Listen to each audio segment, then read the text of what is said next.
Ada time hindi nga nagbaling nga sikat iti chaplains iti biag dagiti workers. And adu iti benefit na diay. Doda dumaglugan ka, pakitam diay, naingayon di nga madis-discountan. But there was a time that may nga kadwa, naira na nga natiluiso na iti violation. Idin may dati arresting officer nga nang sita kanya na di kalsada. Dagos ngayon parang na kanya na kat di chaplain ID na. Amo iti sumbat di ay arresting officer ko na. Day takot, yan kung kakayat kadak kayo, day tapamati yun. Nakaala kayo lang, iti pribilehyo, iti gobyerno.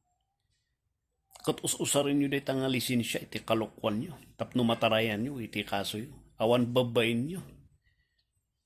Ni, day tayo din, pastor ka pa eh. Siya, kanak nga kristyano. Pag-ano ak. Nung nanaknakam ti panunot ko no siya, awan babain mo. Kan? Nabuisit di jay arresting officer ti panakay kastana. Pimano di work, di pastor nga nang ipakita nga dagos ti chaplain ID na. Nga palalo ti babay na. Aday ba ka kayo? Hantay nga perfecto nga kristyano. Awan iti perfecto. Namhaan ko mang agbalin nga excuse di jay nga kuna tayo nga hantay nga agbiag iti pinaka the best tayo iti sangwanan kung testimonya tayo iti dadu mga tao. Nakababain laon unay nga kada tayo nga anak ti Diyos datay pa iti makita nga mangibabain tinagan iti Diyos tayo. Dahito tinapasamak iti Israel.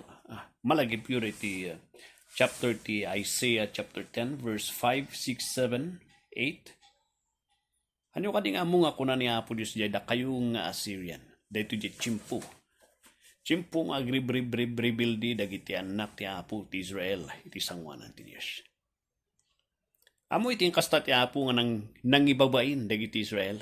Inusar na ti Assyrian nga isukat maysa nga pagano nga nasyon nga isu ti inusar na nga nagbaling nga saplit kan pang-or iti nasyon iti Israel gapus iti kinaribribildida.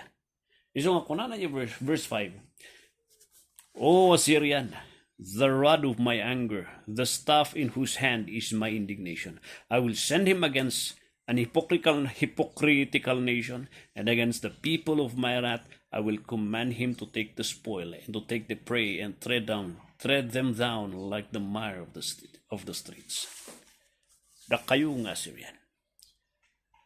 Mauya-uyaw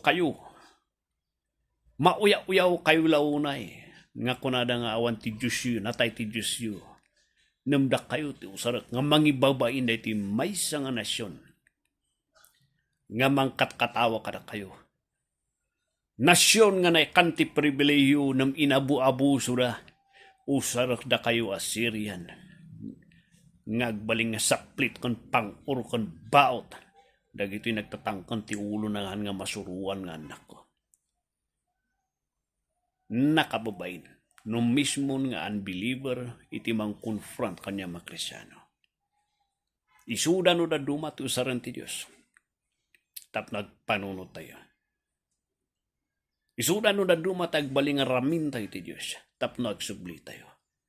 Namati ko mga orayon nga makangag tayo tinakababain nga statement nga kunana kasla di arresting officer. Anak nga Kristyano pagano ak nung kasta ti kina Kristyano awan babay niya kung kahit ngagbaling nga mamating agbaling nga Kristyano. Kababain di diyang statement diya. Pimano diya ka pastor. Alam nita, dita ay dim nga chaplain. Kanam.